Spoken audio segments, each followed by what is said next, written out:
नमस्कार। आज के इस वीकली डायलॉग्स में जयपुर डायलॉग्स के सभी दर्शकों का पुनः स्वागत है और हमारे साथ हैं तारिक फतेह साहब। इनके साथ एक हमारी वार्ता आप सुन चुके हैं, आपके साथ दोबारा वन एंड ओनली तारिक फतेह। ये किसी भी तरह के तारुफ के मोहताज नहीं है, मैं बिल्कुल इनको इंट्रोड्यूस नहीं कराने वाला हूँ, क्योंकि आप तारिक फतेह साहब को तारिक फतेह के तरह ही सुने और समझे। तो तारिक फतेह साहब, हम पिछले डिस्कशन में ये बातचीत कर रहे थे कुछ जावेद अख्तर साहब की, अब थोड़ा आगे बढ़ते हैं जी।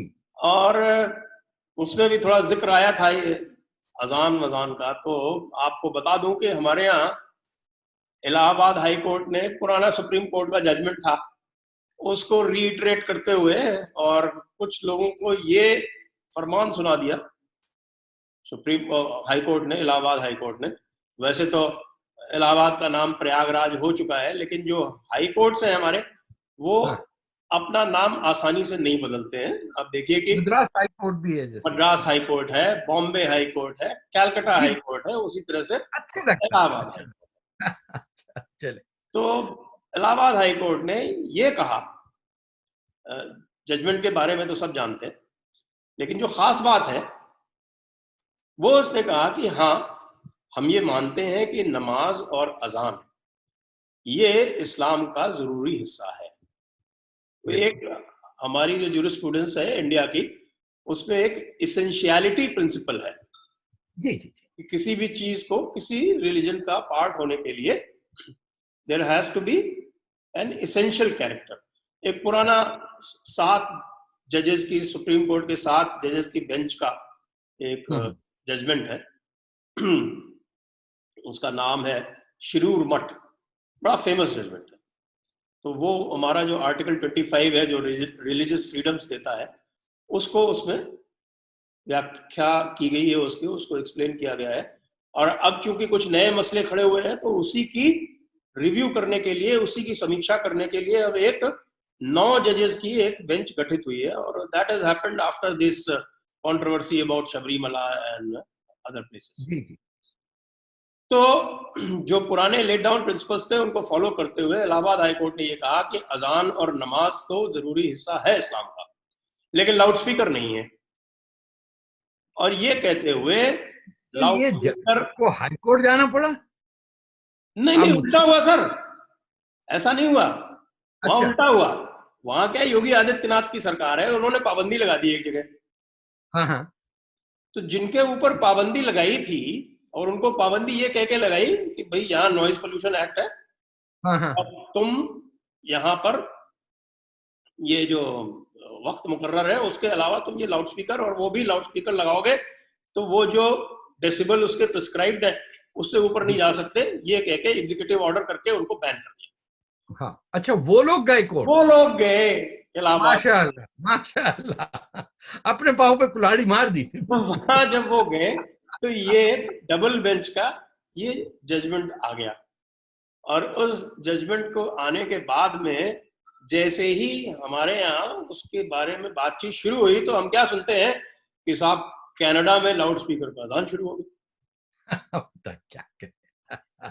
अब ये बताइए कि इंडिया और कनाडा दोनों ही commonwealth country, common law countries है। जो हमारा लॉ है वो बेसिकली वो क्रिश्चियन कॉमन लॉ है, उसी से चलता है।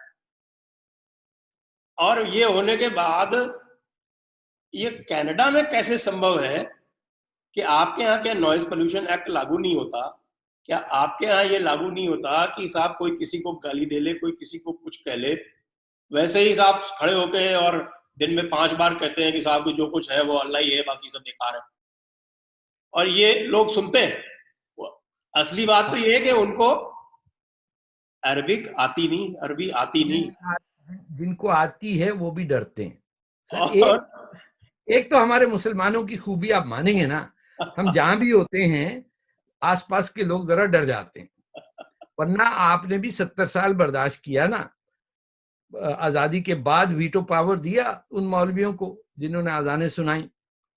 आपने ही अपने शहरों के नाम उन लोगों के नाम पे रखा है जिन्होंने आपके जमीनों को बर्बाद किया, उठा लूट मार करके ले गए, बाबरी मस्जिद आपने बर्दाश्त की ना, हमने तो नहीं की। लेकिन मैं आपको यहाँ का बताऊं, ये इलाहाबाद हाई कोर्ट के फैसले के बाद जो तबलीगी जमात है उसका नेटवर्क पूरे कनाडा में, यहाँ जमात इस्लामी जितनी ऑर्गेनाइज तरीके से, मैं आपसे कहूंगा कि द फोर्सेस ऑफ पॉलिटिकल इस्लाम, और जिसमें आपके हिंदुस्तानी मुसलमानों का किरदार काफी है, खासतौर पे वो अपने पाकिस्तानी भाइयों के साथ।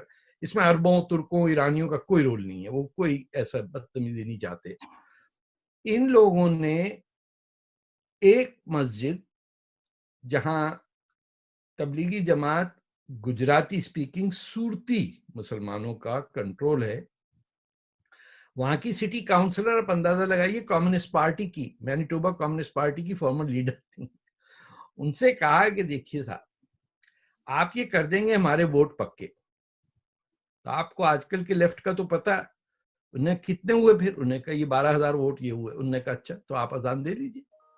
ये पूरी दुनिया में आप देखिएगा एक मीडियोक्रिटी आती जा रही है। JF कैनेडी नहीं पैदा हो रहे अपने, देख लीजिए इस वक्त अमेरिका में किस टाइप का कंपटीशन होगा कि बाइडेन, एक आदमी जो लड़ रहा है, इस पे इल्जाम है कि he had sexually assaulted women, और बेचारा इतना बुजुर्ग आदमी हो गया कि 78 में उसे कुछ याद नहीं रहता, वो प्रेसिडेंट का इलेक्शन लड़ रहा।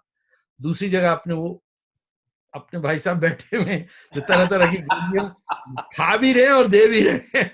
तो we are living in an era of mediocrity, जिसके अंदर चर्चिल नहीं है, नेहरू नहीं है, जैसे भी आप समझे नेहरू जी को, नासिर नहीं है, टीटो नहीं है, क्रुश्चेव नहीं, कोई नहीं है। हर कोई ठेला लगाने वाला मीडियोकर जिसने किताबें नहीं पढ़ी। एक जमाने में सियासतदान वो होता था जिसने जनरल एक हिस्टोरिकल कॉन्टेक्स्ट दुनिया का पता हो कि भाई यूरोपियन सिविल वॉर्स क्या थी, ग्रीक फिलॉसफी क्या है, हिंदू फिलॉसफी क्या है, कंफ्यूशन थॉट क्या है। इसके बाद आजकल जो है वो ऑलमोस्ट टू लेवल, आप मैं बताऊं कि people are proud of who they are, not what they have done. यानी आप जानते हैं मैं कहां से हूं, ये तो आपके इंडिया में भी चलता रहता है। हर आदमी मुझसे कहा था तू जानता है किसकी बात कर रहा है साहब, मैं ठहरा, अब बताइए, मैं ठहरा हिंदुओं का बच्चा, तो मेरी क्या मजाल मैं अजनबियों से बात करूं। तो इस लेवल पे आ गया। तो इन्होंने उस मस्जिद के अंदर पहले एक टेस्ट फायर किया। हमने उस वक्त शोर मचाया कि ये आप जो कर रहे हैं, you are playing with fire. जनाब, within this month of Ramzan, जो अभी खत्म नहीं हुआ है, अक्रॉस कनाडा हर मस्जिद के अंदर अजान होने लग गई। जो नॉन मुस्लिम्स हैं उनकी हालत ये है कि मैं आपको एक एग्जांपल दूं। पिछले हफ्ते मई की 16 को एक मस्जिद के सामने लाउडस्पीकर लगा के साहब बिल्कुल जिहादी अंदाज में अजान दी। उन्होंने ऐसी अजान दी जो मैंने कभी नहीं सुनी। मैं शियों की मैं सुनता था कि जरा बड़ी होती, मेरी बीवी शिया है, बट कभी मैंने ऐसे इतनी बड़ी 12 मिनट की अजान नहीं सुनी। और वो अजान खत्म हुई तो उन्होंने शुरू कर दिया इजराइल की ऐसी तैसी करना, और आयतुल्लाह सिस्तानी का एक बोर्ड रखा कि इस मस्जिद में सारे आयतुल्लाह सिस्तानी जो इराक में हैं, बाय द वे, और सिस्तानी का मतलब है बलोच। हाँ, तो वो लेके खड़े होकर उन्होंने ऐसी तैसी कर दी यहूदियों की। वो मोहल्ला यहूदियों का था।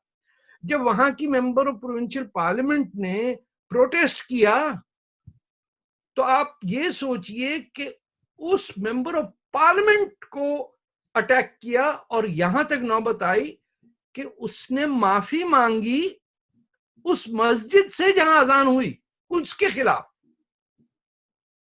तो ये जो 70 साल आप बर्दाश्त करते आ रहे हैं और वीटो पावर दिया हुआ आपने कि कौन क्या कर सकता है और हाथ नहीं लगाना, मत ये कर देंगे वो कर देंगे, उस टाइप का माहौल क्रिएट करके they have spread intellectual terror, जिसके अंदर एक लॉ पास कर चुके हैं जिसमें कोई क्रिटिकल मुसलमान किसी इस्लाम के बारे में खुद नहीं क्रिटिकल हो सकता। उसको M103 का लॉ कहते हैं, इस्लामोफोबिया।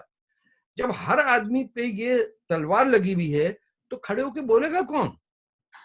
तो आपकी सेंसरशिप है, एक तरह की सेंसरशिप कर दी गई आपकी। सॉरी, आपकी सेंसरशिप कर दी गई, दिस इज ना सेंसरशिप, सेल्फ सेंसरशिप है सर ये। आपके यहाँ मैं आपको बताऊं कि कोई शख्स, आपकी पुलिस को ले लीजिए, आपको मैं बताऊं, एक साहब है राम सुब्रमण्यम, यहाँ टेक्नोलॉजिस्ट हैं, उन्होंने बाकायदा 10,000 लोगों को जमा किया और एक कॉन्स्टिट्यूशन चैलेंज करेंगे वो कोर्ट में जाके कि ये म्युनिसिपल लॉज जो हैं पास कर दिए, ये नॉइज कंट्रोल हटा दिया एक खास ग्रुप के लिए, अनकॉन्स्टिट्यूशनल है। प्रेशर डाल के हमारे भाइयों ने उसकी नौकरी निकलवा दी, गॉट फायर्ड। मेरे पीछे पड़ गए, मैंने कॉलम लिखा, मेरे अखबार को कहा कि इसको आप फायर करें, ये इस्लामोफोबिक है। ऐसे बहुत सारे काम चल रहे हैं जिसके अंदर पाकिस्तान ISI और पाकिस्तान के टुल्ले और टुच्चे जो हैं, they are placed well right across. उसके साथ फिर इनको खालिस्तानियों की सपोर्ट है। वो ट्रूडो साहब की कैबिनेट के अंदर बैठे हैं, उनको कुछ पता नहीं, कुछ नहीं सिवाय इसको कि पता नहीं कौन सा वोट वो 2020 में करवाएंगे। It is very strange, but the response has been pathetic, and इसीलिए लोग खौफ में बैठे कि दंगा ना हो जाए। पागल लोग हैं, माफी मांग लो, इससे ये बेहतर। आप बताइए कि एक मेंबर ऑफ प्रोविंशियल पार्लियामेंट जो खुद यहूदी है उसको गालियां दे दी गई और उसने माफी मांगी ये अपने दादागिरों से कि भाई मुझसे गलती हो गई। Can you imagine this ever to happen? और ये फैशिस्ट नाटसीज का जो तरीका था कि जाके अपने अपोनेंट के एम्प्लॉयर को कह देना कि ये सारे के सारे इन्फॉर्मेंट बन गए ना। अच्छा, पुलिस के अंदर जब कंप्लेंट हुआ तो पुलिस ने कहा कि भाई हमारे मुसलमान ऑफिसर हैं, इनसे पूछ लेते हैं। थ्रेट क्या दी वो राम सुब्रमण्यम को कि ऑनलाइन के इन सबके घर, ये 20 लोगों के एड्रेस हैं, कौन कौन इफ्तारी देने के लिए तैयार है। इट वॉज दैट थ्रेट कि जरा सेट करके आओ, ये इनका एड्रेस है। कौन इफ्तारी भेजता है लोगों के एड्रेस करने के लिए? जो पुलिस थी वहां की, वहां मुसलमान जो ऑफिसर, ने कहा नहीं साहब ये तो बड़ी प्यारी चीज है, आप सोचिए कितना मजे इफ्तारी भेजना। अरे भैया, हमने समझाया जाके उस ऑफिसर को, पागल हो गए क्या? कौन सा इफ्तारी किसको भेजते हैं? हम यहाँ बैठे 20 साल से अपने पड़ोस को घर पे बुला लेते हैं, ज्यादा से ज्यादा इफ्तारी हम भेजेंगे किसी हिंदू के घर में?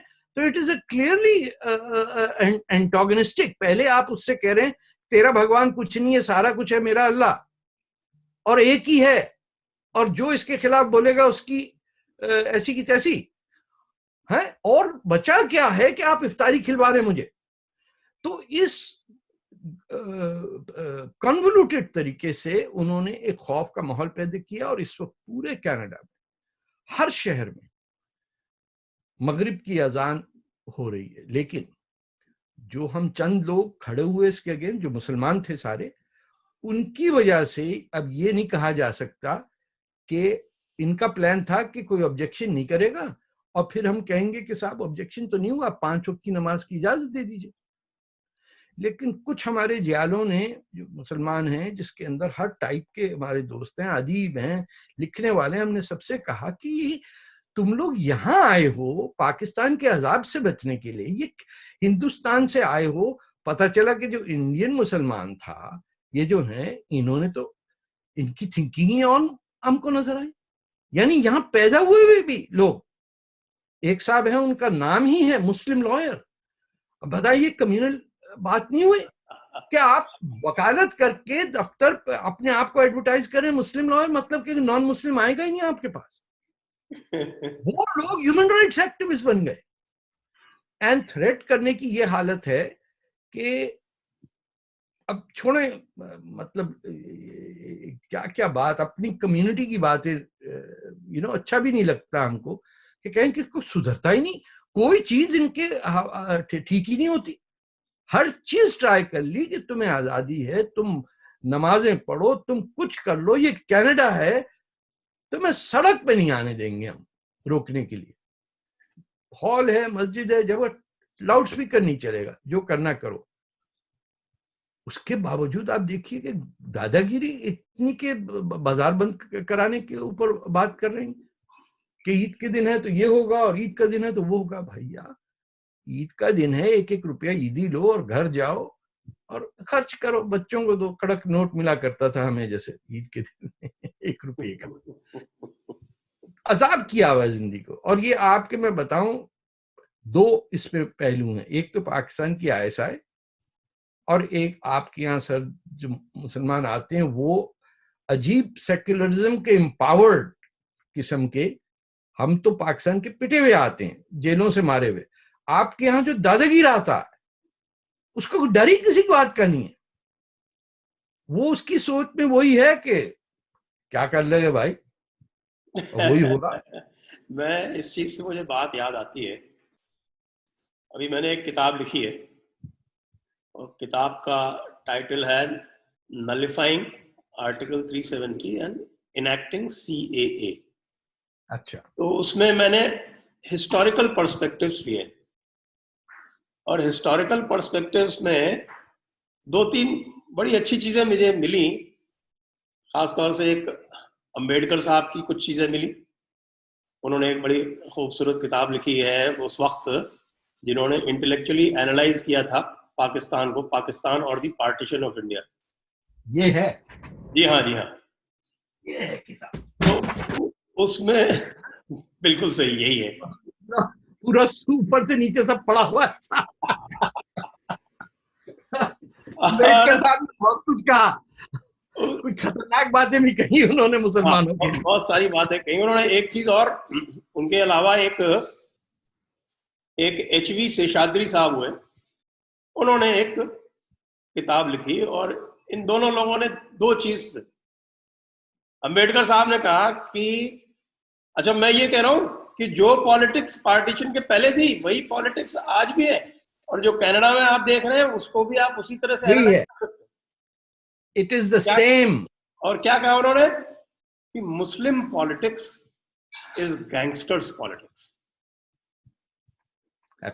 सर गांधी जी ने नहीं कहा था, गांधी जी ने नहीं कहा था कि हर 1924 के आर्टिकल में कि जिस ट्रेन में घुसो एक दादागिरी घुस को पिटाई कर रहा होता है लोगों की।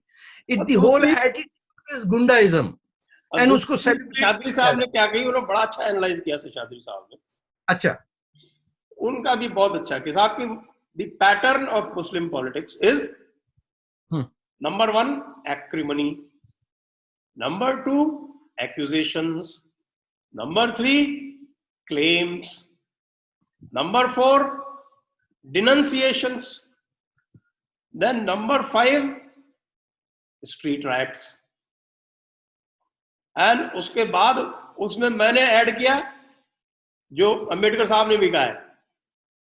उसके बाद की जो स्टेज आती है, अगर कुव्वत जो है कुव्वतुल इस्लाम उन्होंने एस्टेब्लिश कर ली अब तो कुव्वत हो गई, वरना victim playing, victimhood, that is the biggest weapon sir।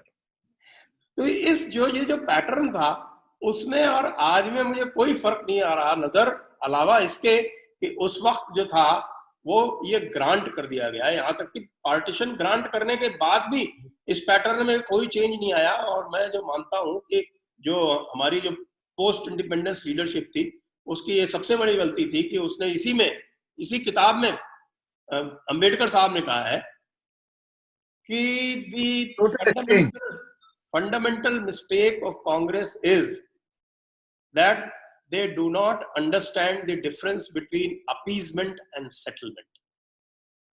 Precisely.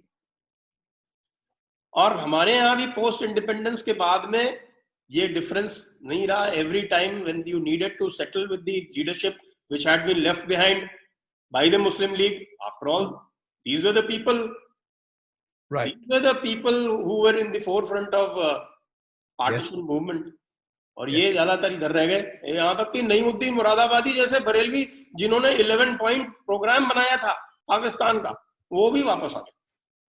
आप देखिए, आपने फेसबुक पे आज डाला है, तमाम वो लोग जिन्होंने नज़में लिखी पाकिस्तान जिंदाबाद की और मार्च किया, वो सब के सब सज्जाद ज़हीर समेत वापस बना के तबाह करके फिर घर को चले बांके, हाथ में लोटा मुंह में पान लेके आए थे हमें बर्बाद करके पंजाब का ही बंटवारा हुआ सर, किसी और चीज का बंटवारा नहीं हुआ, ये समझ लें आप। ये इनको जो दुश्मनी थी वो ये कि ये कहां से मुसलमान आ गए जिनका कल्चर इतना हिंदुओं के साथ मिला हुआ है कि इनको इनके यहाँ टेंशन नहीं होती। आप लाहौर में नेताजी का जो जलसा था, 32 या 35 का, आप देखें पूरा शहर निकला हुआ। मैंने अर्ली 50s में पार्टीशन के फौरन बाद में ओल्ड सिटी लाहौर में गया हूँ, जो जले हुए घर भी मैंने देखे हुए हैं। मुसलमान जो कांग्रेस में थे उनको तो अबैंडन किया ना आपने, वो कहाँ जाए, वो क्या इंडिया जाए वापस? ये तो as soon as you turned it into Hindu मुस्लिम वो तो अबैंडन हो गए। गफ्फार खान जैसे अबैंडन हुए, वैसे लाहौर शहर के अंदर कांग्रेसी थे जो मुसलमान थे। जो आपके कम्युनिस्ट पार्टी के 20,000 मुसलमानों को भेजा गया कि जिन्ना साहब को जितवाओ, तब भी वो नहीं बना सके गवर्नमेंट, वो पाकिस्तान बन गया। और जहां आप बैठे बोला हम तो गए नहीं जनाब। अरे गए इसलिए नहीं क्योंकि ट्रेनें रोक दी गई।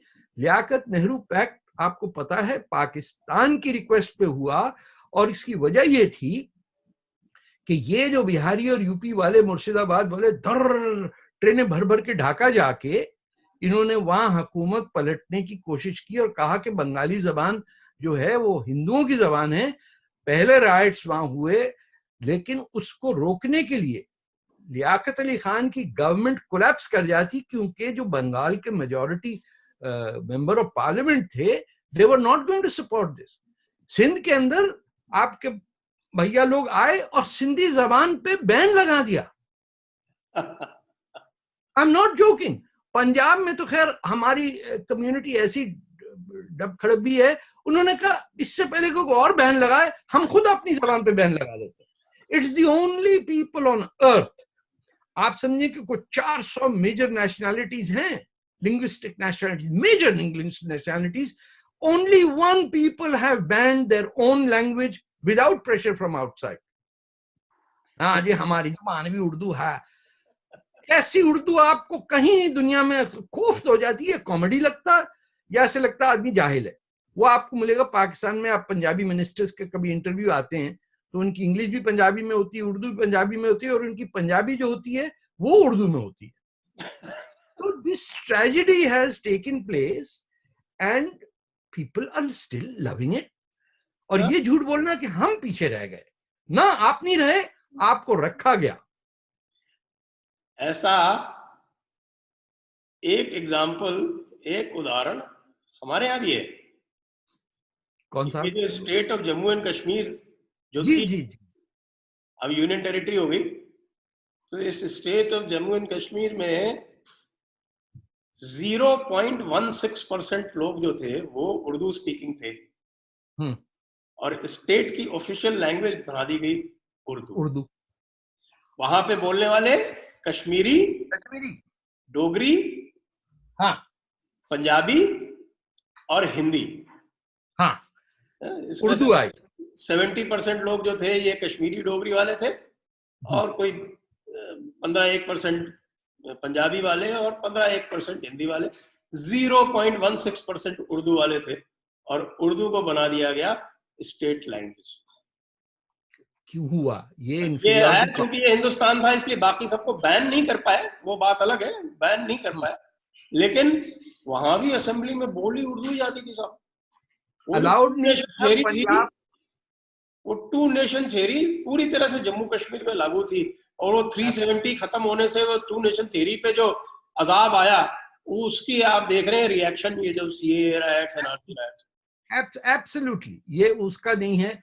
ये झूठ का जो कल्चर है कि सच बताना, अब वो चोट लग जाए तो अम्मा से कहना कि वो मैं कुछ नहीं कर रहा था, वो उसने मारा मुझे दूसरे वाले ने, तो फिर उसकी कुट लग जाती थी।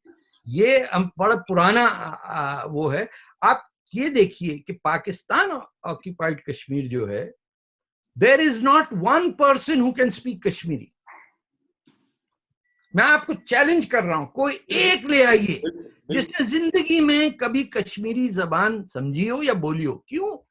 After 47-48 the language was wiped out.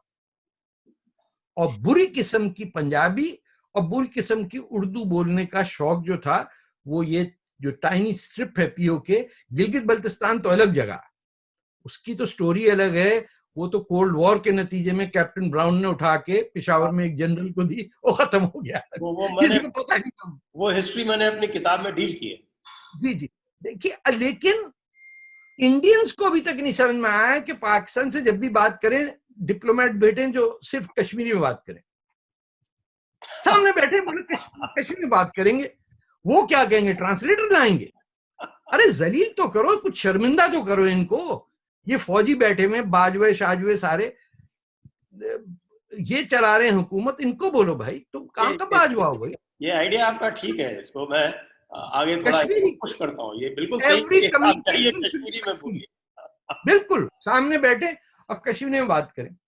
Omar Abdullah फिर शायद पाकिस्तान के लिए ट्रांसलेटर बन जाएंगे, शायद वो उनका काम ये रह जाएगा कि वो पीओके के लोगों से वो सब ट्रांसलेट करके बताएंगे।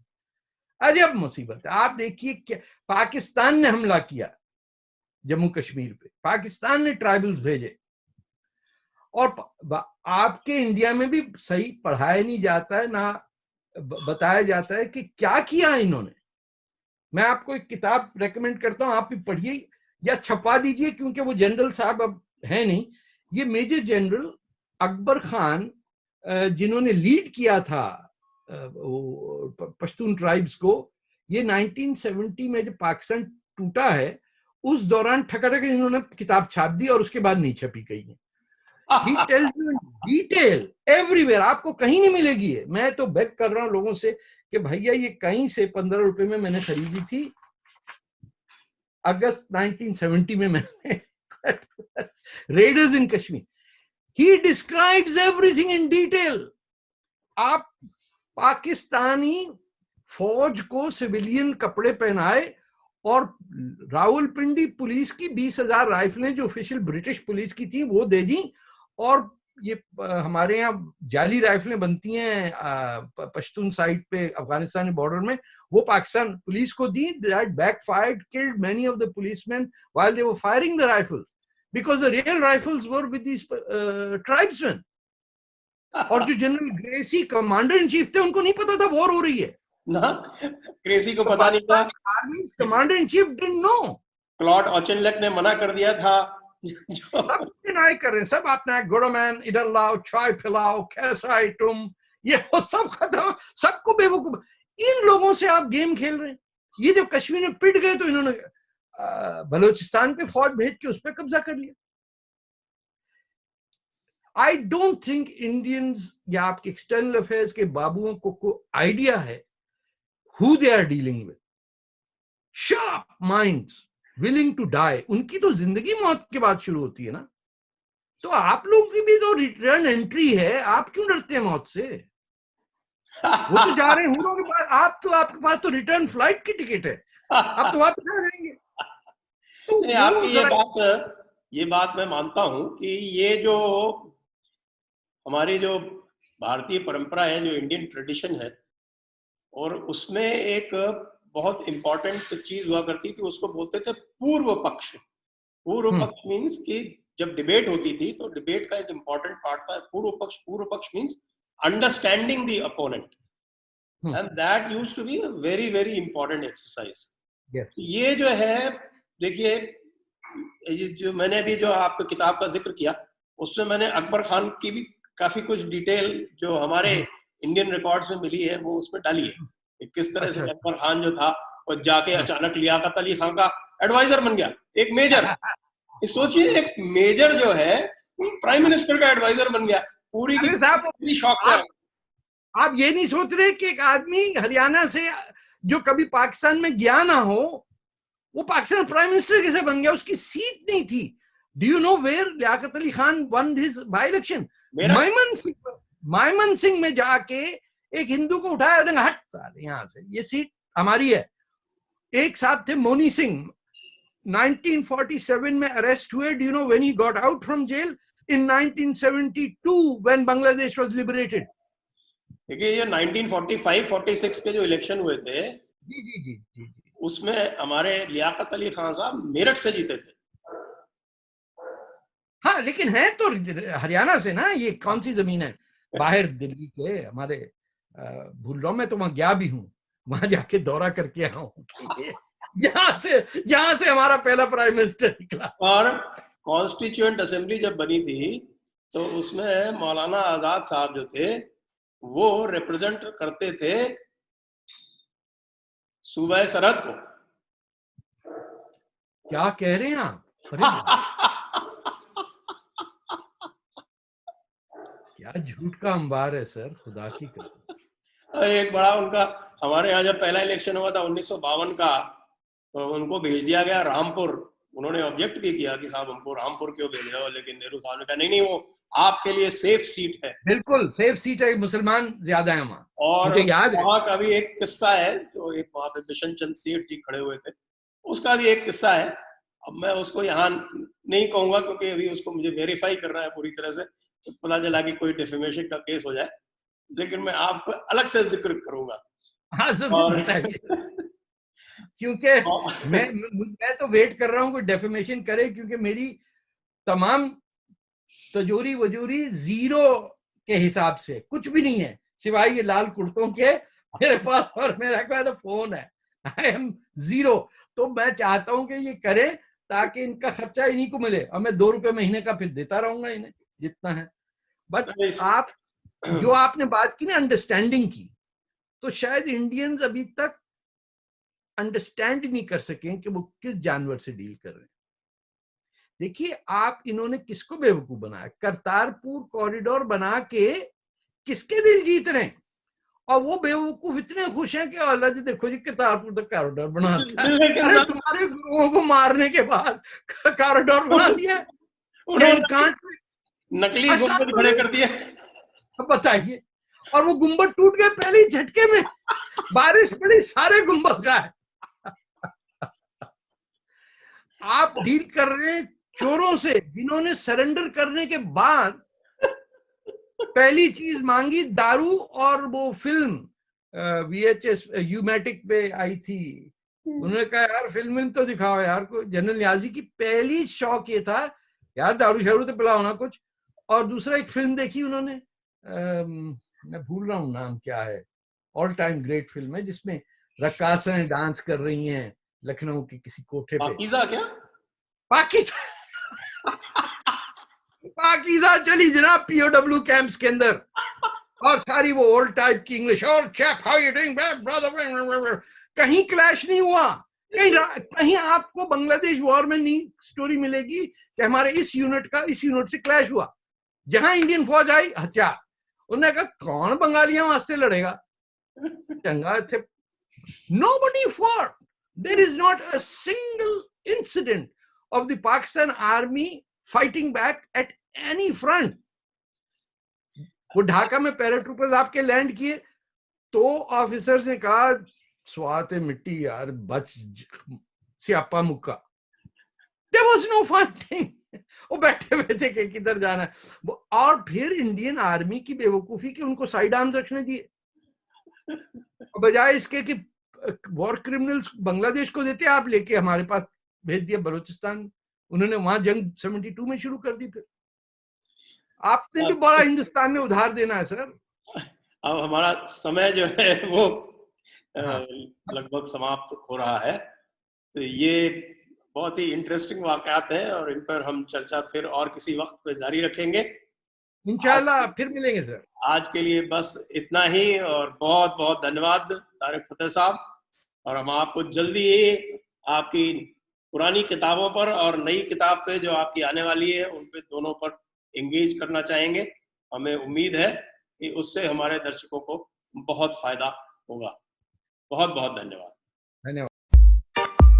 Press the bell icon on YouTube and don't miss another update.